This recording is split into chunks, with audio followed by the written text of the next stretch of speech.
खासदार नारायण राणे यांच्या अमृत महोत्सवी वाढदिवसाचा अभिष्ट चिंतन सोहळा कणकवली इथे साजरा करण्यात आला। मुख्यमंत्री फडणवीस, केंद्रीय मंत्री नितीन गडकरी यांच्यासह दिग्गजांच्या उपस्थितीत हा सोहळा पार पडला। खासदार नारायण राणेंच्या आयुष्यातील महत्त्वाचे क्षण फोटो स्वरूपामध्ये मान्यवरांच्या हस्ते प्रकाशित करण्यात आले। अमृत महोत्सवाच्या निमित्ताने प्रकाशित केलेल्या या पुस्तकाला तुफान असं नाव देण्यात आले। केंद्रीय मंत्री नितीन गडकरींनी राणेंबाबत गौरवोद्गार व्यक्त केलेत। नारायण राणे यांच्याशी कौटुंबिक स्नेह असून राणेंच्या समर्थनामुळेच माझ्या योजना सफल झाल्या असं वक्तव्य गडकरींनी केलंय। नारायण राणेंच्या वाढदिवसाच्या कार्यक्रमात मुख्यमंत्री फडणवीसांना राणेंप्रती कृतज्ञता व्यक्त केली। माझ्या संसदीय यशाचं श्रेय नारायण राणेंना असं वक्तव्य फडणवीसांनी केलं।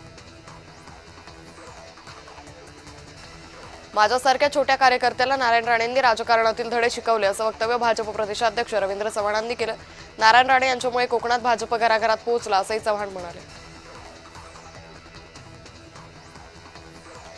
नारायण राणे राष्ट्रवादी काँग्रेसमध्ये येणार होते असा गौप्यस्फोट खासदार सुनील तटकरे यांनी केला। नारायण राणे यांच्या वाढदिवसानिमित्त आयोजित कार्यक्रमात त्यांनी हा गौप्यस्फोट केला।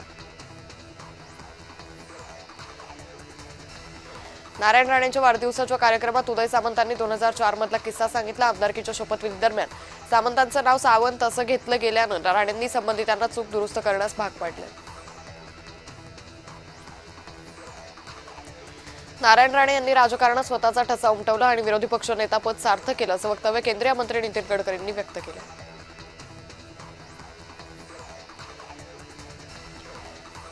बारामती विधानसभा पोटनिवडणुकीसाठी तयार करण्यात आलेल्या प्रचाराच्या फलकावर शरद पवारांचा फोटो छापण्यात आलाय। 2.5 वर्षांनंतर पहिल्यांदा शरद पवारांचा फोटो राष्ट्रवादीच्या फलकावर छापण्यात आला।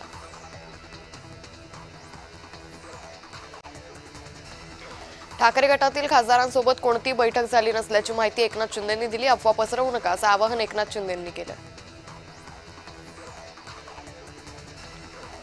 ठाकरे गटाचे 8 खासदार शिवसेनेच्या संपर्कात असल्याची चर्चा राजकीय वर्तुळात रंगली आहे। यावर ठाकरे गटानं व्हिडिओ ट्विट करत आपल्या खासदारांची एकजूट आणि निष्ठा कायम असल्याचं सांगितलंय।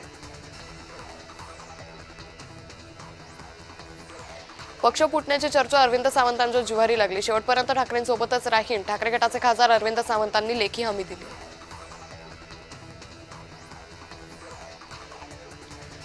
उद्धव ठाकरे एकटे पडले असून ते एकनाथ शिंदेंना फोन करतील असं भाजप आमदार संजय केणेकर यांनी व्यक्त केले।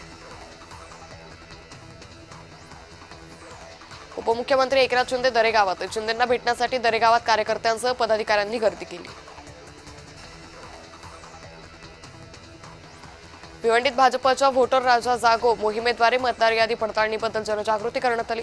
मतदारांना मतदार यादीतील नाव आणि माहितीची खात्री करण्याचं आवाहन करण्यात आलं।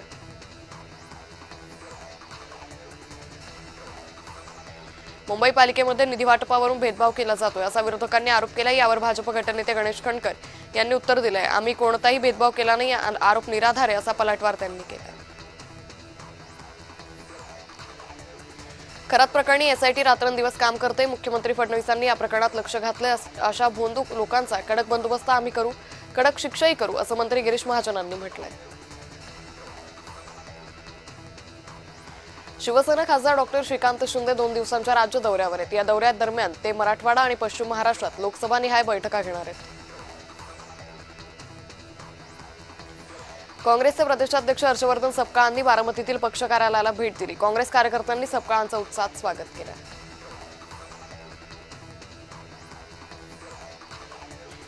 बारामती पोटनिवडणुकीतून काँग्रेसनं उमेदवारी मागे घेतल्यानंतर राष्ट्रवादीच्या नेत्यांनी काँग्रेसचे प्रदेशाध्यक्ष हर्षवर्धन सपकाळ यांची भेट घेतली। बारामतीचे निवडणूक प्रभारी उमेश पाटील यांनीही सपकाळांची भेट घेतली। बारामती पोटनिवडणुकीतून काँग्रेसच्या उमेदवाराचा अर्ज माघारी घेतला, पण मोठी लढाई लढण्यासाठी 2 पावलं माघारी घ्यावी लागतात असं वक्तव्य हर्षवर्धन सपकाळांनी केलं। नाशिक धर्मांतर प्रकरणी मुंबईचे देखील काही वरिष्ठ अधिकारी नाशिकमध्ये दाखल झाले। या प्रकरणाची चौकशी करण्यासाठी मुंबई पोलिसांनी दखल घेतली। या प्रकरणी कडक कारवाई होईल असं मंत्री गिरीश महाजनांनी म्हटलंय। ऑपरेशन टायगरबाबत मंत्री गिरीश महाजनांची प्रतिक्रिया समोर आली आहे। कमळ ऑपरेशन तर होत नाहीये, त्यामुळे मला याबाबत फार काही माहिती नाही, पण तिकडे अनेक जण नाराज आहेत असं महाजनांनी म्हटलंय।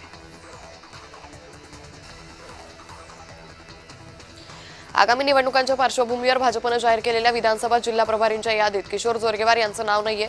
चंद्रपूर शहराची जबाबदारी माजी मंत्री मदन येरावार यांच्याकडे तर चंद्रपूर ग्रामीणची सूत्र आमदार सुधीर मुनगंटीवारांकडे दिली आहेत.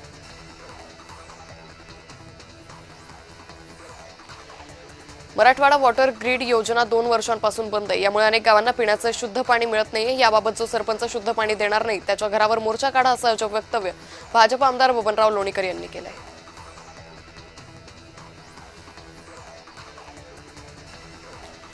राज्यात नदी पुनर्जीवनाचं प्राधिकरण स्थापना करण्याला मंत्रिमंडळात मंजुरी मिळाली आहे. प्रदूषित नद्यांचं पुनर्जीवन करण्याच्या आराखड्याबाबत पर्यावरण मंत्री पंकजा मुंडेंनी माहिती दिली. मंत्री शिवेंद्रसिंह राजे भोसले यांनी मंत्रालयातील नवीन प्रशासकीय इमारतीच्या बांधकामाचा आढावा घेतला. भोसले यांनी संबंधितांना नियोजित वेळापत्रकानुसार काम पूर्ण करण्याचे निर्देश दिले. काँग्रेसच्या संघटन सृजन अभियानाअंतर्गत नागपूर शहरातील संघटनात्मक रचनेत मोठे बदल होणार असल्याची माहिती पर्यवेक्षक अरुण यादव यांनी दिली.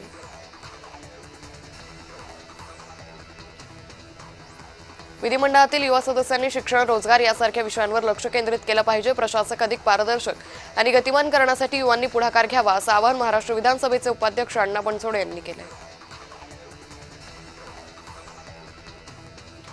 सांगलीत गृहराज्यमंत्री योगेश कदम यांच्या स्वागतावेळी अतिउत्साही कार्यकर्त्यांनी लावलेल्या फटाक्यामुळे आग लागल्याची घटना घडली. यात सुदैवानं कोणतीही जीवितहानी झाली नाही. मात्र झाडांनी पेट घेतला. शिवाय या घटनेनंतर मंत्र्यांच्या दौऱ्यातील गाड्यांच्या ताफ्यात अग्निशमन दलाची गाडी नसल्याची चर्चा आहे.